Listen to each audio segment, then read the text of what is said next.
and an independent TD in Dublin Central since 2009. My first question is about SMAs and skills. So in my school there's only 2 SMAs, one's out and maternity leave, and they're stretched between 260 girls, which is very stressful, and people who need an SMA are getting it.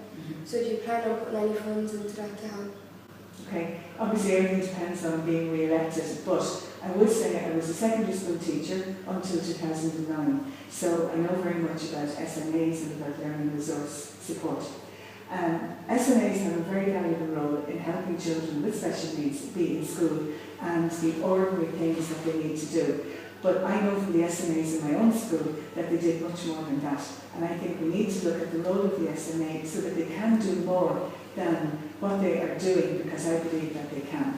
While SMAs have a very important role, and if somebody's on maternity leave, they should be replaced, because not having an SMA should not mean a child can't come to school, because that's what I've seen.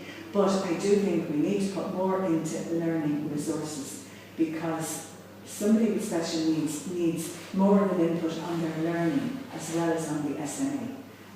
So yes, there's a role for SMAs, but sometimes we spend too much time talking about the SMAs and we don't spend enough time on extra learning resource hours for those children. If an SMA is out sick, the child can't come to school. If the child is sick, the SMA has no job to do, and that's another area that has to be looked at. Okay. So my next question then is about unemployment. So youth unemployment in the 20s is very high. Yeah. So what would you do to put in place and to help? Okay. Obviously, I believe, having a teacher, that the longer you can keep young people in school, in formal education, the better. I mean, we know from all the reports and the statistics that the longer people stay in school, the less likely they are to go into criminal activity, antisocial behaviour, or end up in prison.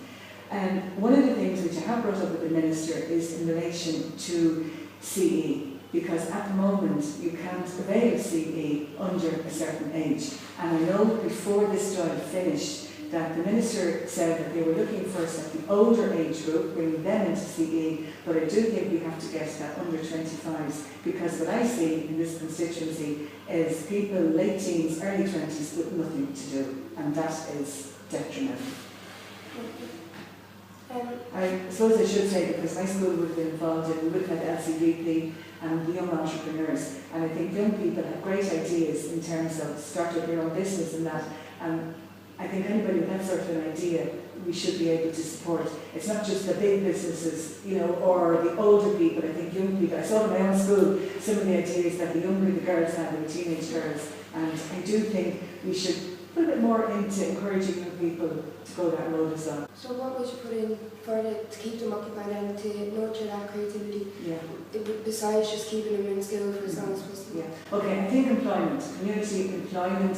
I mean, I would love to see everybody in full-time employment. I came out of college at a time when people got permanent pensionable jobs. That day is gone. Everybody gets working for a year's contract or two years contract or whatever. But people need to be occupied in meaningful work. I know people on CE and it's not meaningful. It's boring and they're just going through the motions. Whereas I think there's so many things that people could do. We just need a bit of imagination.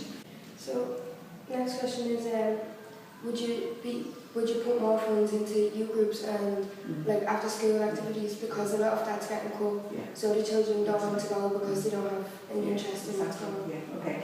The other side of my other hat is since the 1960s, which is a long, long time ago, I was involved with youth clubs down where I live in East Road. And we have a purpose-built youth centre there, St Mary's Youth Club on Strangford Road, which is separate from the community centre.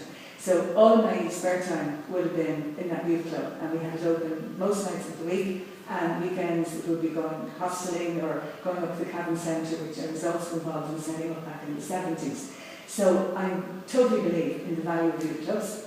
When I was still teaching, there was a funding set up called Young People's Facilities and Services Fund, and I chaired the group for the North Inner City. And it was we had a good bit of funding to put into buildings like this. I think this one benefited from it as well, and other buildings for young people. It also led to employing youth workers. So I'm really, really positive and supportive of that. the youth projects, the community projects, the addiction projects in this constituency have faced cuts of 37–38%, and it's just disgraceful. And it's like you cut the people who need it the most, and that has been totally wrong. I meet people who were in the youth club back in the 60s and 70s, and they have fantastic memories of what the youth club did. And quite a number of them would say, only for the youth club, they could have ended up in trouble with the law or whatever, but that through the youth club, they were encouraged to do other things. So I totally believe in youth clubs. Okay. So I'm in 6th year at the moment. And 6th year? Yeah. I plan to go to college next year to become a youth worker. Right. But with all the cuts going on and the unemployment, could I be guaranteed a job when I get out? I don't think anybody can be guaranteed a job, but I think it's important that you follow your dream. I used to do guidance counselling as well in my school, as well as teaching English and history. And girls would come in like that and say, well, I really want a job, if I do this, I'll get a job. And I'd say, look, you really have to do something that you're going to enjoy. Because if you're doing something in college that you're enjoying, you're going to work at it, and you're going to do well at it. And I'm also one of those people who tries to just live in the day, live in the moment.